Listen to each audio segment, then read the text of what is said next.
Bonjour, c'est Ursule encore. On est le 13 novembre 2022. Alors, je viens sur la trompette aujourd'hui encore et je viens proclamer le retour de notre Seigneur Jésus-Christ. Amen et Alléluia. Soyez bénis. Alors, je viens apporter la troisième partie. Amen.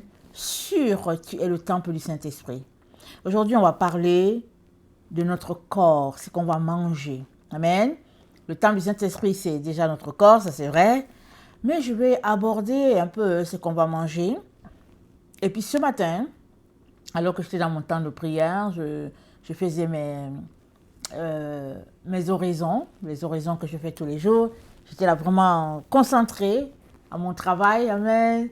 Et là, le Seigneur m'a dit, va donner 5 raisons. Il dit 5 raisons pour lesquelles alors on ne devrait pas manger du porc. Amen. Alors c'est comme ça que j'ai su que il faut que j'apporte la vidéo sur le temple du Saint-Esprit, la partie sur la nourriture. Je l'avais déjà apprêtée. Amen. Ce qui fait que cette partie-là, les 5 raisons, je les ai mis, je les ai apprêtées, je l'ai intégrées dans cette vidéo que j'avais déjà préparée. Parce que j'ai fait une vidéo sur le temple du Saint-Esprit. J'ai déjà parlé de la partie 1, 2. Aujourd'hui, nous parlons de la partie 3.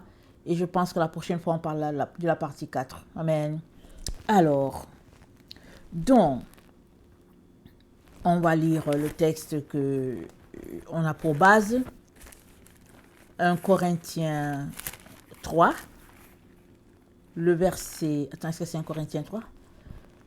Le verset 16. Ok. Ne savez-vous pas que vous êtes le temple de Dieu et que l'Esprit de Dieu habite en vous?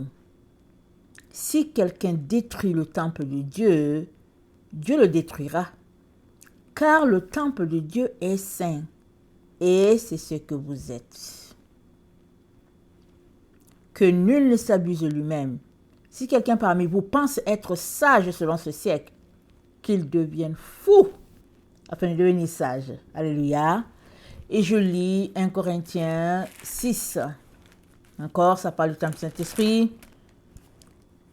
Ça dit, le verset 19, ne savez-vous pas que votre corps est le temple du Saint-Esprit qui est en vous, que vous avez reçu de Dieu et que vous ne vous appartenez point vous-même, car vous avez été rachetés à un grand prix. Glorifiez donc Dieu dans votre corps et dans votre esprit qui appartiennent à Dieu. Alléluia. Alors notre corps, c'est le temple du Saint-Esprit. On a longuement parlé. Amen. Que Dieu habite dans notre corps. Et ça, c'est vrai. Et puis, à tous les jours, nous avons besoin de nourrir ce corps-là. Nous avons besoin de lui donner ce dont Dieu veut. Amen. Alors, les cantiques, les hymnes, la parole de Dieu. Amen. Tout cela, ça fait que on augmente la quantité du Saint-Esprit. Amen. En nous. Si bien que un jour, ça va juste déborder si on continue sous cet angle-là. Voilà pourquoi 2 enfants de Dieu peuvent avoir donné leur vie au Seigneur le même jour. L'un sera un géant dans la foi, alors que l'autre sera tout simplement un rétrograde à tout moment. Parce que alors que l'un remplit sa lampe tous les jours en venant dans la présence de Dieu, l'autre est tout simplement en train d'ouvrir sa télévision, en train de zapper les émissions par-ci par-là, si bien qu'il perd son huile. C'est comme s'il avait un trou en lui, et puis l'huile partait.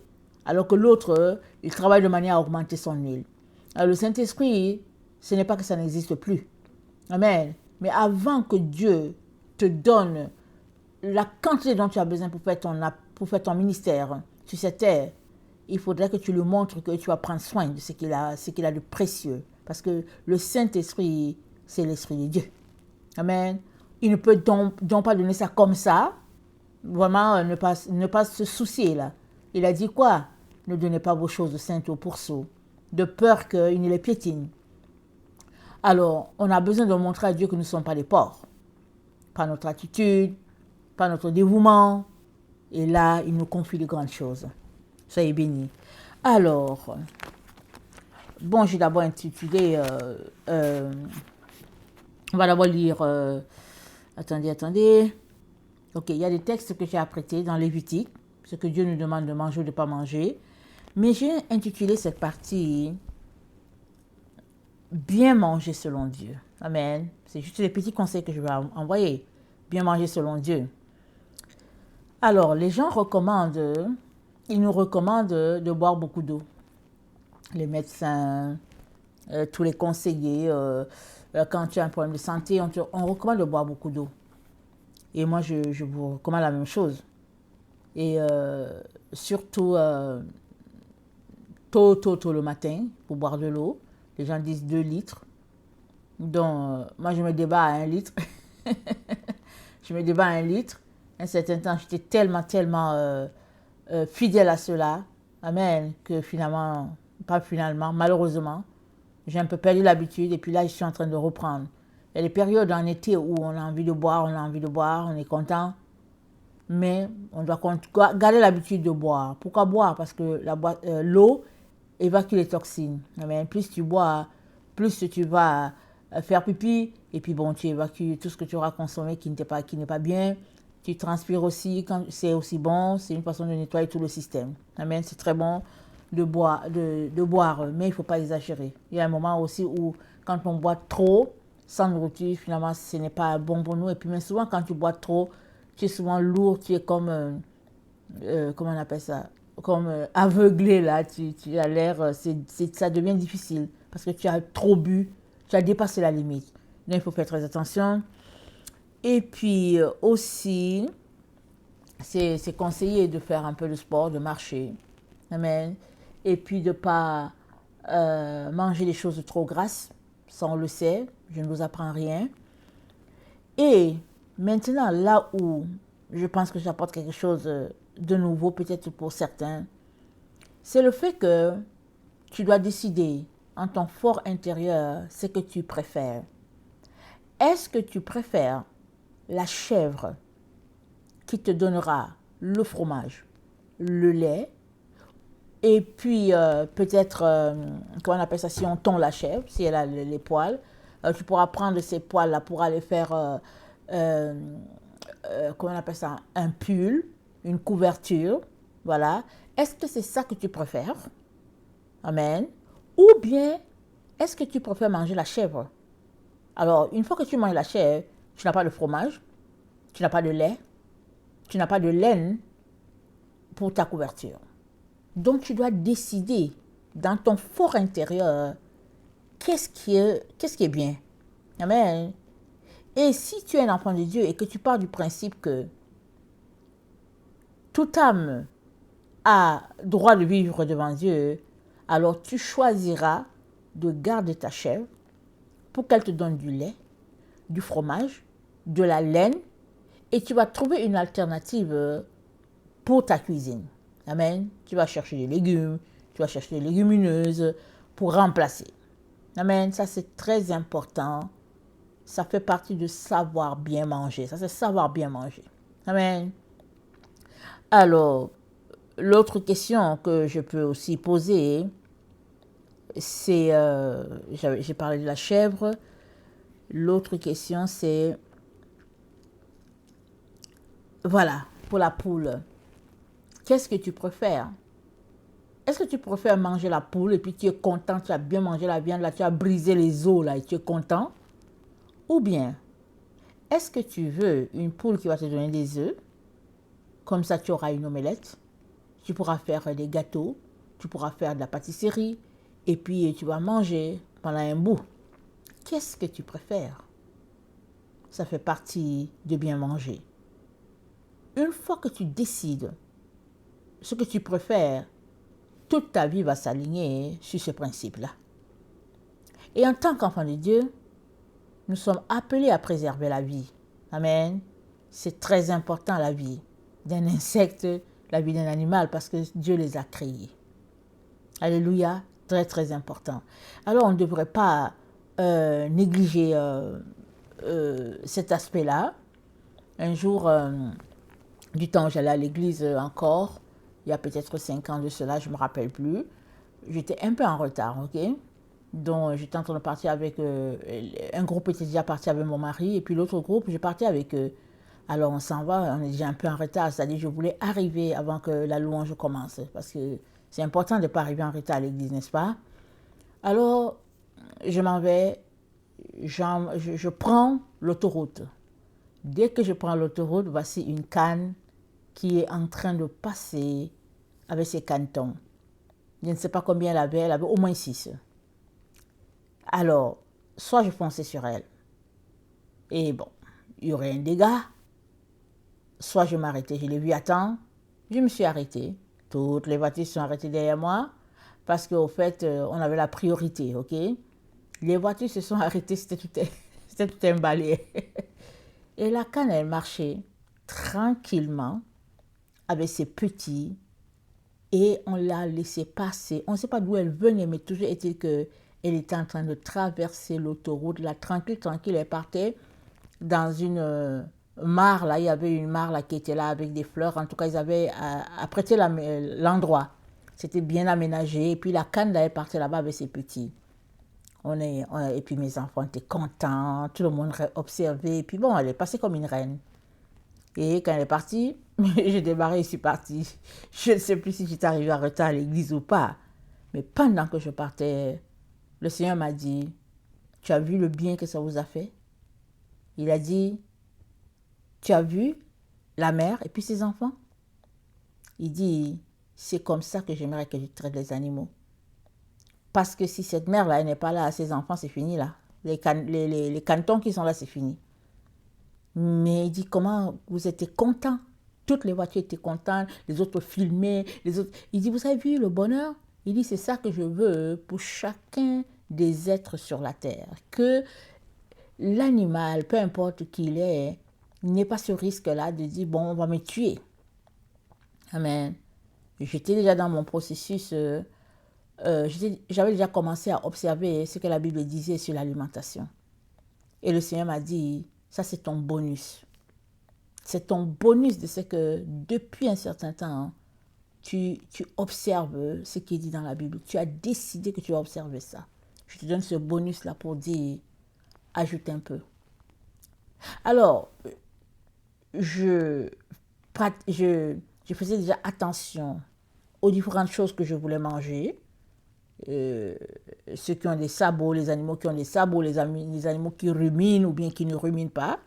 Mais quand j'ai vu la canne, avec ses petits, je n'avais plus le goût de manger. La poule, toutes ces affaires-là, je n'avais plus besoin, je n'avais plus le goût de les manger. C'était parti. J'ai continué à manger du poisson un certain temps. Et après, j'ai raisonné en moi-même. J'ai dit, anyway, c'est la même chose. Et ce qui fait que le Seigneur voulait m'amener là. Amen. Il voulait m'amener là. Il voulait tout simplement... Vous savez, c'est un processus, n'est-ce pas? C'est un cheminement. Alors, il voulait m'amener à ce stade-là pour que je réalise que la vie, elle est importante, que ce soit pour un petit animal, que ce soit pour un petit insecte. Alors, bien manger, ça renvoie à nous abstenir à certaines choses, quand bien même la loi nous permet de les manger. Et il n'y a pas longtemps, pour me donner aussi un bonus, le Seigneur m'a enseigné tout simplement, il m'a dit, chaque fois que tu manges quelque chose qui est mort, tu manges la mort. J'étais sous le choc. Je me suis dit, mais comment? Il dit, oui, mais c'est mort, non? C'est mort. Si on le vend à l'épicerie, c'est que c'est mort. Alors, suppose que je mange le poisson qu'on appelle le capitaine. Moi, j'aime beaucoup. Quand à la maison, on aimait beaucoup le capitaine. C'était le poisson préféré de ma mère. Alors, on aimait ça. Alors, mais le capitaine, c'est un animal, un poisson gigantesque. Et vraiment, il est costaud, il est assez gigantesque. Et quand on le tue, ben, je ne sais pas comment ils le font, parce que je ne sais pas comment ils font, la pêche en milieu de mer, je ne sais vraiment pas comment ils font ça. Mais les émotions de ce poisson-là, le poisson il vit des émotions. Comment passe-t-il ces derniers moments? Tout ça, c'est dans la chair du capitaine. Alors quand j'étais à la maison avec mes parents, On allait au bord de l'eau et puis bon, ma mère choisissait ce qu'il fallait. Et souvent, tu choisis, le poisson est déjà en train de respirer. Là, le poisson respire encore. On choisit tout ça, les gens, après, tu mets ça dans la voiture, on s'en va. Ok, c'est frais, c'est bon, tu manges, c'est comme... Mais quand ils avaient commencé à vendre les aliments dans les épiceries africaines, chaque fois que j'achetais le capitaine, j'étais là, je me disais, c'est terrible. J'ai dit, c'est pas possible.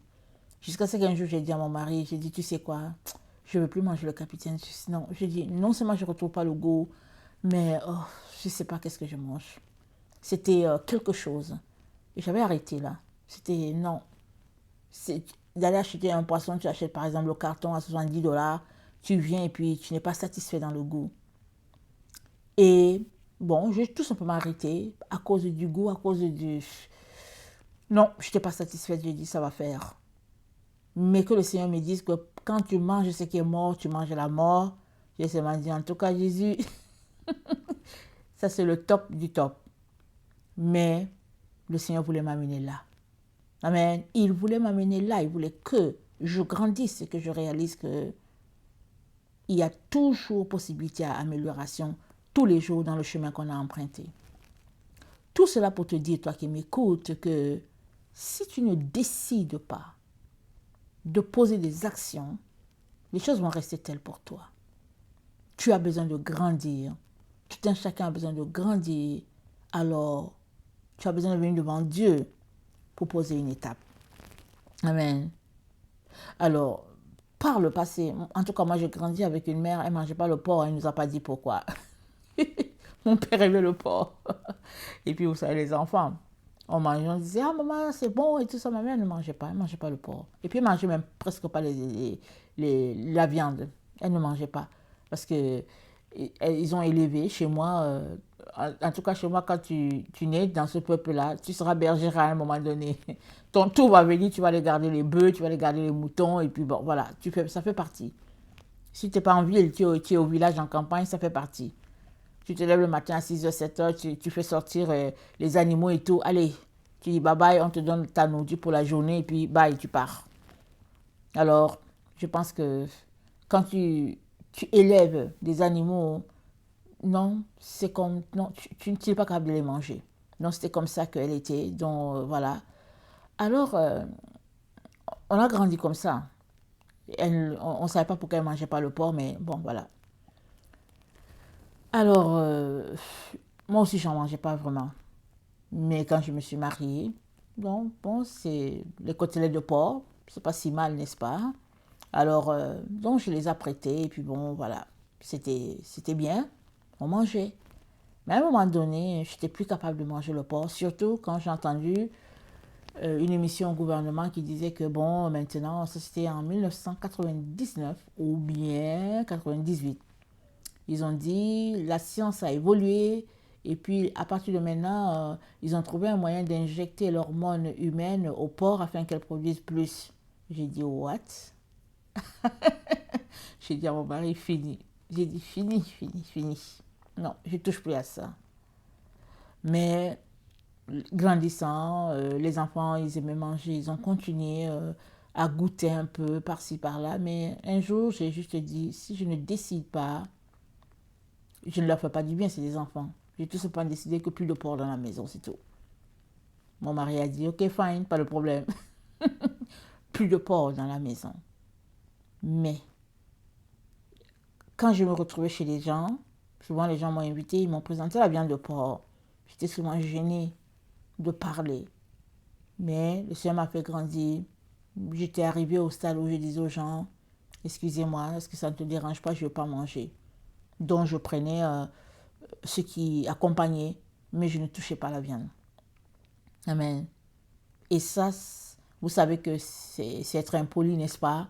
Quand tu viens chez quelqu'un, il te présente quelque chose, et puis tu ne manges pas. Surtout quand tu arrives, le seul repas qu'on te présente, c'est du porc. Ok? Mais chez moi, comme j'ai grandi, si quelqu'un t'invite et qui te présente du porc, c'est vraiment une injure. Excusez-moi de le dire comme ça, c'est une injure. Pourquoi? Il y avait du bétail. Il y a le mouton, il y a la vache, il y a la chèvre, il y a le canard, il y a la poule. Vous comprenez? Le porc, c'est le dernier des animaux, là, des animaux que tu peux présenter à quelqu'un.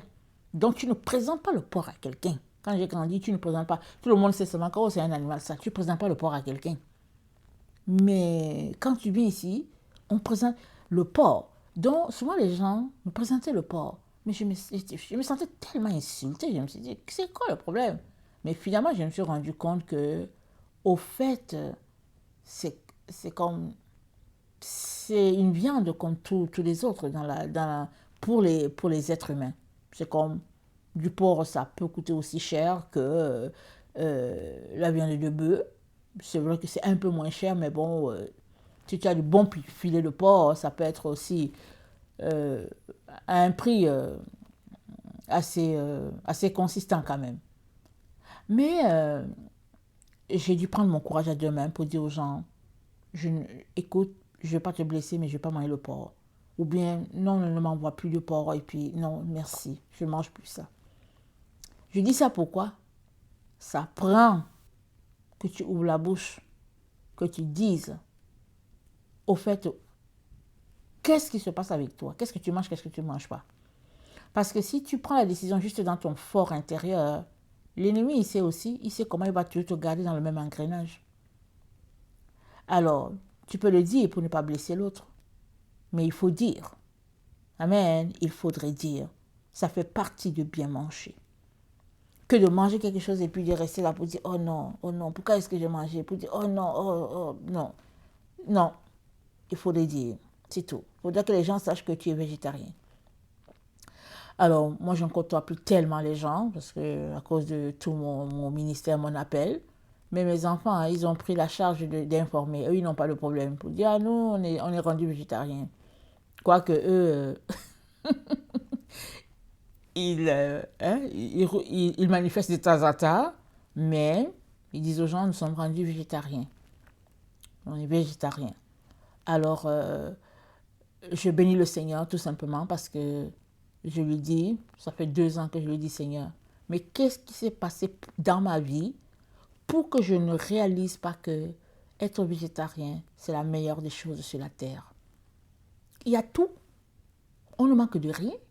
On a les légumineuses, le haricot. Le haricot, on a de toutes les couleurs.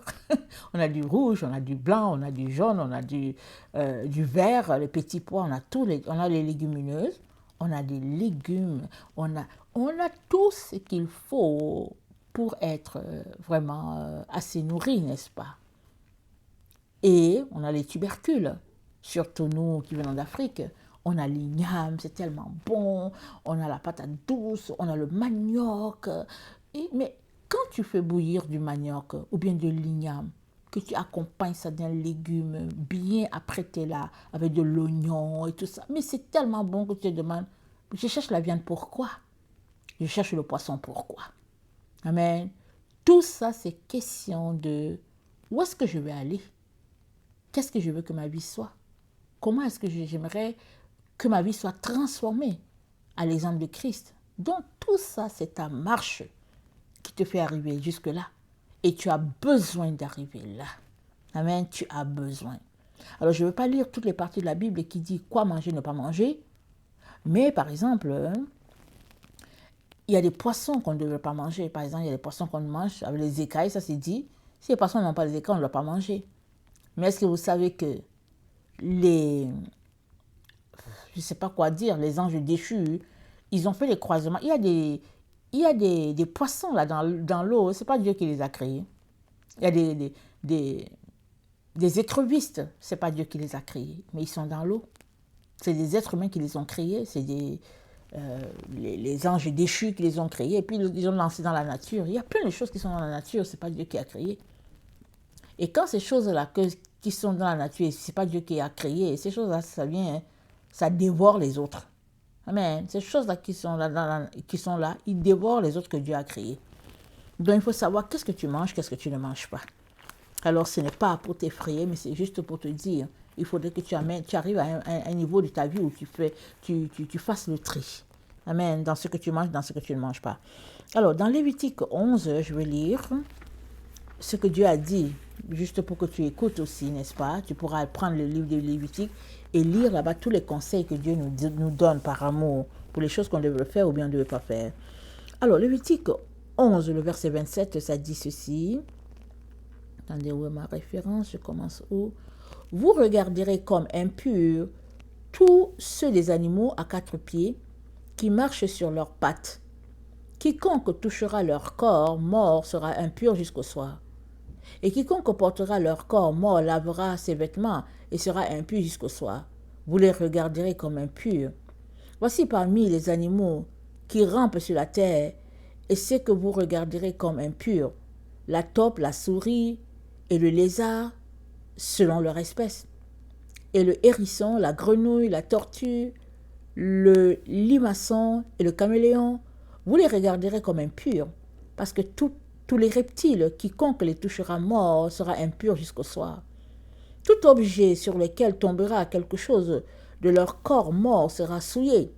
Ustensiles de bois, vêtements, peaux, sacs, tout objet dont on fait usage, il sera mis dans l'eau et restera souillé jusqu'au soir, après quoi il sera pur.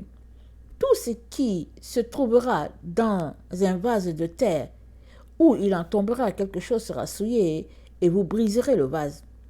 Tout aliment qui sert à la nourriture et sur lequel il sera tombé de cette eau sera souillé.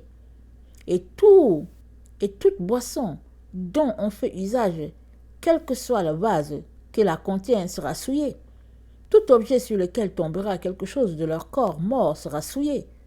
Le four et le foyer seront détruits, ils seront souillés, et vous les regarderez comme souillés. Il n'y aura que les sources et les citernes formant des amas d'eau qui resteront purs. Mais celui qui y touchera de leur corps mort sera impur.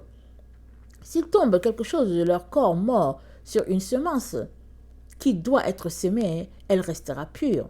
Mais si l'on a mis de l'eau sur la semence et qu'il y tombe quelque chose de leur corps mort, vous la regarderez comme souillée. Qu'il meure un des animaux qui vous servent de nourriture, celui qui touchera son corps mort sera impur jusqu'au soir. Celui qui mangera de son corps mort lavera ses vêtements et sera impur jusqu'au soir. Et celui qui portera son corps mort lavera ses vêtements et sera impur jusqu'au soir. Vous aurez en abomination tout reptile qui rampe sur la terre. On n'en mangera point. Vous ne mangerez point parmi tous les reptiles qui rampent sur la terre, de tous ceux qui se traînent sur le ventre, ni de tous ceux qui marchent sur quatre pieds, ou sur un grand nombre de pieds, car vous les aurez en abomination. Ne rendez point vos personnes abominables par tous ces reptiles qui rampent. Ne vous rendez point impurs par eux, ne vous souillez point par eux, car je suis l'Éternel votre Dieu. Vous vous sanctifierez, et vous serez saints, car je suis saint. Et vous ne vous rendrez point impurs par tous ces reptiles qui rampent sur la terre, car je suis l'Éternel qui vous a fait monter du pays d'Égypte pour être votre Dieu et pour que vous soyez saints, car je suis saint. Amen. J'ai juste pris cette partie-là pour lire. Les reptiles. Quand tu lis ça, tu te dis, waouh. Mais vous savez que dans nos pays, on fait des sacs, amen, des sacs à dos avec les peaux des serpents. On fait des chaussures, des sandales avec les peaux des serpents. Et on est là, on porte ça. Mais voilà ce que Dieu dit. Il dit, vous ne toucherez pas. Alors si tu m'écoutes que tu as un sac à peau de serpent, de crocodile, écoute, débarrasse-toi de ça immédiatement. Parce que c'est de l'abomination dans ta maison. Vraiment.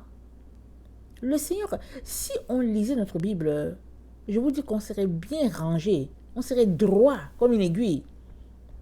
Mais si on ne lit pas, ben on est là, on se dit, oh c'est cool, c'est beau, mais alors qu'on a entre les mains une abomination. Il est donc très important qu'on puisse respecter notre Dieu dans ses consignes. L'autre partie que j'aimerais lire, c'est Siracide 30, le verset 14. Amen. Siracide. On va lire Siracide. Siracide 30, attendez, le verset 14. Ça dit ceci.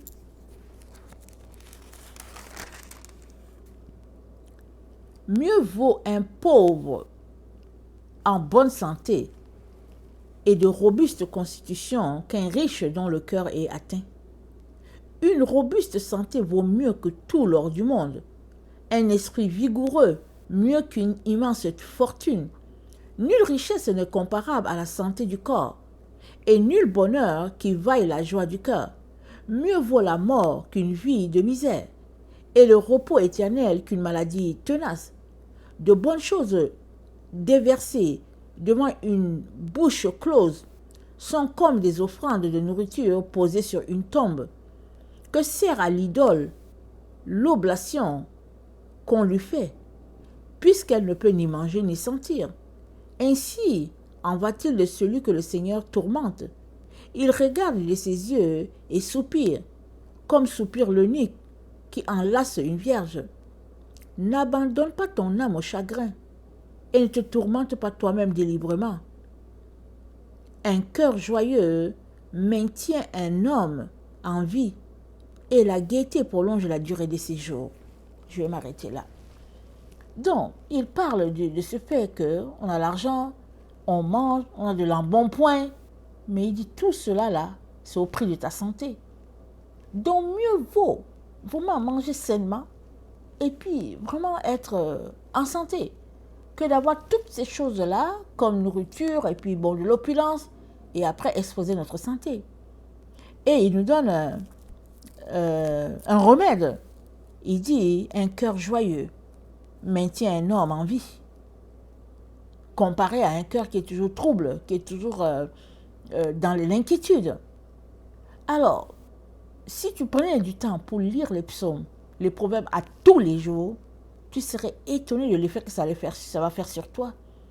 Tu seras en santé, ton esprit, ton corps. Ça va te maintenir dans un état de santé. Et tu as besoin de cela. Amen. Là, je vais lire, je vais aller dans ce que j'ai préparé aujourd'hui, ce matin. Quand je vous ai dit que j'étais en train de prier, puis le Seigneur m'a dit, donne 5 raisons pour lesquelles il ne devrait pas manger du porc. Amen. Donc, j'ai pris le temps de regarder ma Bible et puis j'ai regardé aussi en ligne s'il y avait d'autres raisons. Alors, on va lire Lévitique. C'est le livre où Dieu a donné des conseils, n'est-ce pas? Dans Lévitique 11, Dieu nous parle. Au verset 6, il dit « Vous ne mangerez pas le lièvre qui rumine, mais qui n'a pas la corne fendue. Vous le regarderez comme impur. Vous ne mangerez pas le porc qui a la corne fendue et le pied fourchu, mais qui ne rumine pas. Vous le regarderez comme impur. » Ésaïe 65, le verset 6. Ésaïe 65, le verset 6. Ça dit ceci. « Voici ce que j'ai résolu par devers moi. » Attendez, Ésaïe 65. Attendez, on dirait que je ne suis pas au bon endroit. Je vais lire d'abord Ésaïe 66, ok? Ésaïe 66, le verset 7, ça dit... Ésaïe 66, attendez... Le verset 17. Ceux qui se sanctifient et se purifient dans les jardins au milieu desquels ils vont un à un, qui mangent de la chair de porc, des choses abominables et des souris, tous ceux-là périront, dit l'Éternel. Vous voyez? Dieu, il n'a pas changé. Il a parlé là-bas, là, dans Lévitique, dans Ésaïe, il vient parler, il dit... Ceux qui se sanctifient et se purifient dans les jardins, au milieu desquels ils vont un à un, qui mangent de la chair du porc, des choses abominables et des souris, ceux-là périront, dit l'Éternel. Ésaïe 65, le verset 4, ça dit « Qui fait des sépulcres sa demeure, et passe la nuit dans les cavernes mangeant de la chair de porc et ayant dans ses vases des mets impurs. » Vous voyez? Dieu appelle ça quelque chose d'impur. Il dit les mets impurs, le porc. Deutéronome 14, le verset 8. Deutéronome 14, le verset 8, il dit ceci. Il dit, vous ne mangerez pas le porc qui a la corne fendue, mais qui ne rumine pas. Vous le regarderez comme impur. Vous ne mangerez pas de leur chair et vous ne toucherez pas leur corps mort. Voici les animaux dont vous mangerez parmi tous ceux qui sont dans les eaux. Et puis il cite. Mais ici, je parle juste du porc. Ok. Donc, aujourd'hui, le Seigneur m'a dit 5 raisons pour lesquelles un enfant de Dieu ne devait pas manger du porc. Alors, j'ai cité les 8. Ok. Je cite aussi que le porc, il a les mêmes fonctions que les crevettes. Est-ce que tu sais que tu ne devrais pas manger les crevettes? Parce que les crevettes sont là dans l'eau pour nettoyer. C'est des agents de nettoyage. Si chez toi, là, c'est sale, dans ton lac, c'est sale, envoie juste les crevettes. Après un temps, tu vas regarder au fond, tu vas voir que c'est bien clean là-bas, propre. Parce que les crevettes ont tout nettoyé là-bas. Alors, regardez les agents qui nettoient et puis tu viens les manger. Voilà pourquoi les gens qu'on diagnostique le cholestérol chez eux, souvent le médecin leur demande « Est-ce que tu manges beaucoup de crevettes ?» Alors, parce que les crevettes, c'est ça qu'ils font dans la mer. Et le travail qu'ils font dans la mer, le porc, il fait ça dans le quartier. S'il y a un porc dans ton quartier, tu vas voir que toutes les maisons seront propres là-bas. Il va passer de maison à maison, il va nettoyer toutes les saletés, il va manger tout. Il va tout manger. Et quand il n'y a plus rien à manger, qu'il a tout nettoyé, il va se rouler dans la boue. C'est ça le porc. C'est comme ça qu'il est. Et Dieu ne veut pas que tu manges ça. Parce que regardez bien le porc. Il n'a pas tant de poils. Regardez, c'est un animal. Il est fait pour nettoyer, ok? Un animal qui aime beaucoup la saleté. Troisième élément, le système digestif du porc digère vite ce qu'il mange. Si bien ils ont comparé ça avec le système digestif du bœuf. Ils disent que le bœuf, ça lui prend 24 heures pour digérer puisqu'il rumine et puis bon, c'est lentement. Mais le porc, après 4 heures, il a déjà tout mangé et puis bon, voilà. Et ils disent que ça part dans le corps, en fait, dans sa chair et tout. Et si tu te retrouves à manger, tu vas te retrouver à manger aussi les toxines qui sont là, qui sont liées, tout ce qu'il a mangé finalement. C'est que ça ne se digère pas rapidement. Alors, ça ne s'assimile pas, ça part pas, la saleté ne part pas rapidement. Et aussi, le porc, c'est un animal qui ne transpire pas beaucoup, ce qui fait que la saleté reste à l'intérieur. Alors, sa chair aussi est infectée. Et puis, il y a, ces dernières années, il parle de grippe porcine. D'où c'est venu, comment c'est venu, je ne sais pas. Voilà aussi une autre raison. Alors, est-ce que ça se transmet aux humains? Ils sont encore en train de régler le problème, en train de dire oui, en train de dire non. On ne sait pas. Cinquième élément, comme j'ai dit, je l'ai mentionné, les scientifiques ont découvert que injecter de l'hormone féminine à une truie, ça permet de produire beaucoup. Alors, ils appellent ça une avancée technologique. Amen.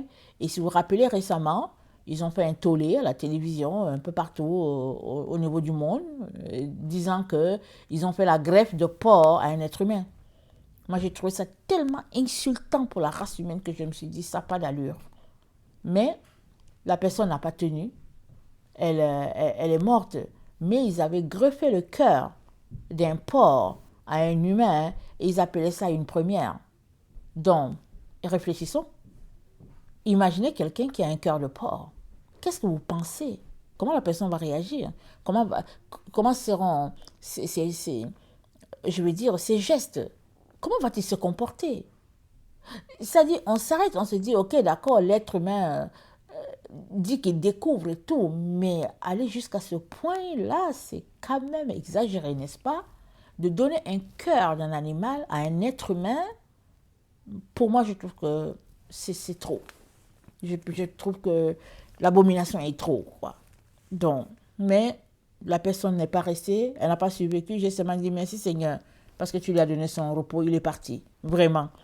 Alors je me demande comment il aurait fonctionné sur cette terre avec un cœur de porc.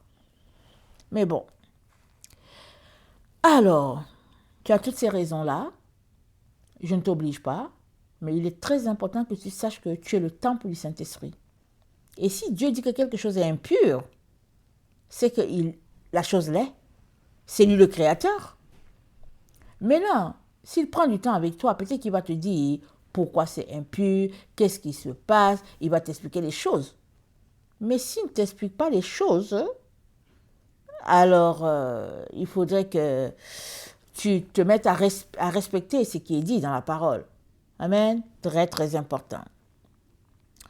Alors, en conclusion, Romains 8, le verset 13 nous donne une information très importante pour chacun d'entre nous. OK? Romains 8, le verset 13. Ça dit ceci.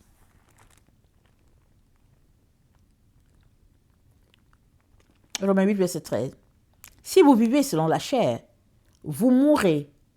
Mais si par l'esprit vous faites mourir les actions du corps, vous vivrez. Car tous ceux qui sont conduits par l'Esprit de Dieu sont fils de Dieu. Amen. Qui te conduit? L'Esprit de Dieu? Toi-même? Quelqu'un d'autre? Mais c'est qui gère ta vie? Si c'est le Saint-Esprit qui gère ta vie, alors tu devrais être en train d'obéir à tout ce que Dieu te dit. Amen. Ceux qui sont fils de Dieu, c'est ceux-là que l'Esprit de Dieu conduit. Autrement dit, tu prouves que tu es fils de Dieu alors que tu te laisses conduire par le Saint-Esprit. C'est comme ça que tu prouves que tu es fils de Dieu. Mais si tu te laisses conduire, si c'est la chair qui te conduit, tu es tout simplement en train de démontrer qu'au fait, tu n'es pas enfant de Dieu. C'est ça que le texte veut dire. Le texte ne veut pas dire que Dieu a choisi certaines personnes et il a dit, ok, je conduis celui-là. Non. Le texte dit, tu prouves que tu es fils de Dieu quand tu te laisses conduire par le Saint-Esprit. C'est comme ça qu'il faut conduire, qu'il faut comprendre ce texte-là. Et puis l'autre verset que j'aimerais apporter à notre connaissance, c'est le psaume 143. Amen.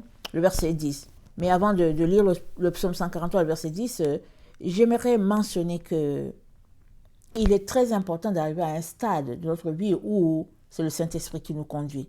Où ce n'est plus nous-mêmes qui nous conduisons, mais c'est le Saint-Esprit qui nous conduit. On a besoin d'arriver à ce stade de notre vie. Amen. Ok. Le psaume 143, le verset 10. Le psaume 143.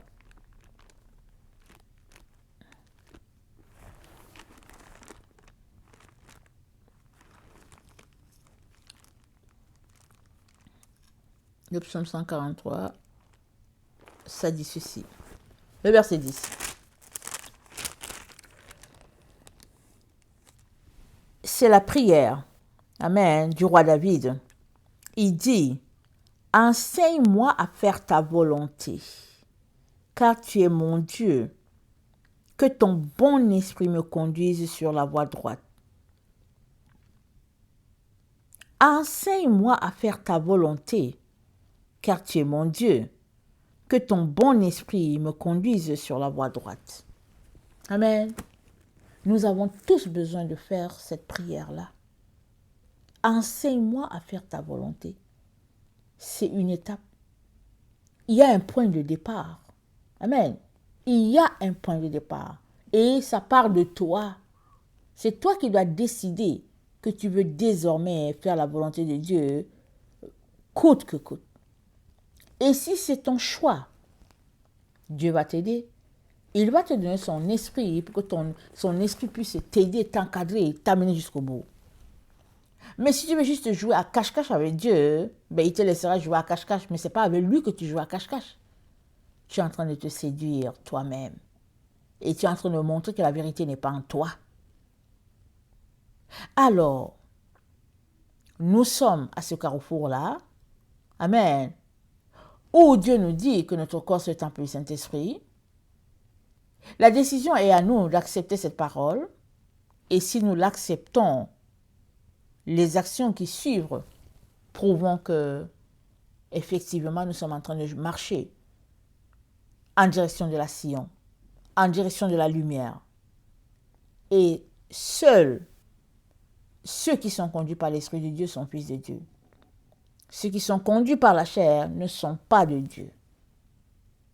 Tu veux être de Dieu? Alléluia. Amen. C'est une bonne chose. Laisse-toi donc conduire par son Esprit Saint. Amen. Que le Seigneur bénisse sa parole. Je vous aime beaucoup. Dieu davantage. Maranatha. Jésus revient. Amen et Alléluia.